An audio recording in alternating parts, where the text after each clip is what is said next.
Well, one of the programs that is, really the heart of the Hudson Family Foundation is our individual grant program.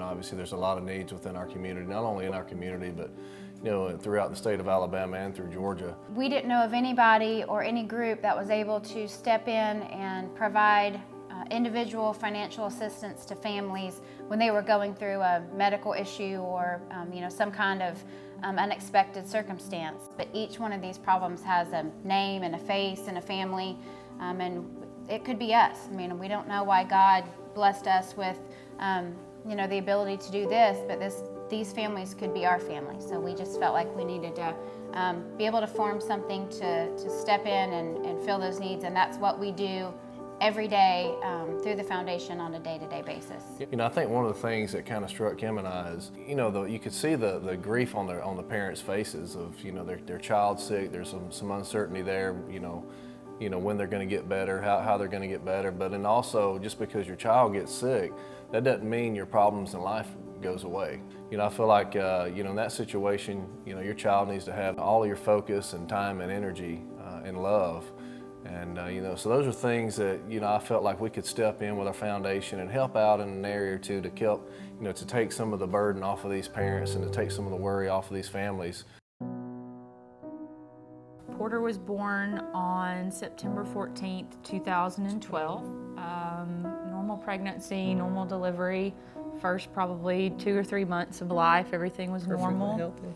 And then we kind of noticed some, a little bit of a delay in some things and some vision issues, which led to, at our 4-month checkup, us basically ended up at a pediatric ophthalmologist, where we ended up within a week finding out that Porter was diagnosed with gangliosidosis, or GM1 for short, which is a terminal illness. We were given, probably 2 years that he would live, 2 to 3 years. So it was all within a week we got the diagnosis, and a whirlwind of emotions went through us. Well, once upon a time we were a normal family. Just family with 2 kids enjoying life, and the normal life, what we call it. And then started having some symptoms. Carly started having some symptoms that were unusual. The day before Thanksgiving, 2007, she had a CT that showed a pretty large tumor in her sinus cavity. So we were sent directly to Children's Hospital in Birmingham, and about several weeks later they figured out she had mesenchymal chondrosarcoma, which is a rare aggressive tumor. The whole drive to Birmingham, the first of many, was our life's going to change forever. What do we do? We spent more time in the hospital those first 6 months than we did in our own bed. And that was, financially it was difficult. Emotionally it was difficult. We were separated a lot, trying to take care of Carly and spending time going back and forth on the road and exhausted. And our new normal was not the kind of normal I wanted. It still hasn't been normal, but we've adapted. She's gone to MD Anderson. She's had how many relapses? 7 now? Yep. 7 relapses, probably 18 surgeries.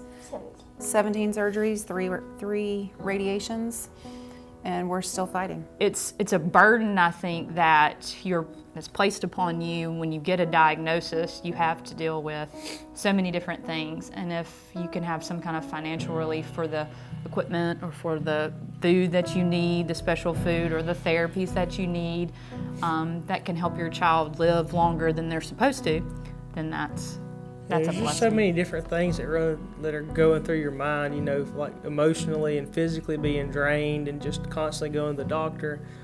Do you want to have 2 incomes and pay a nurse to come in the house, or do you want to have Sarah stay at home and lose the income? And so there's some hard decisions to make, kind of from a financial standpoint and doing what's best for your family. And the Hudson Family Foundation helped us kind of bridge that gap and help us make some decisions on what to do. So. When she got diagnosed, I didn't think about anything other than the fact that I was taking care of her. But the bills kept coming. Having an organization like the Hudson Family Foundation to help support situations like that, where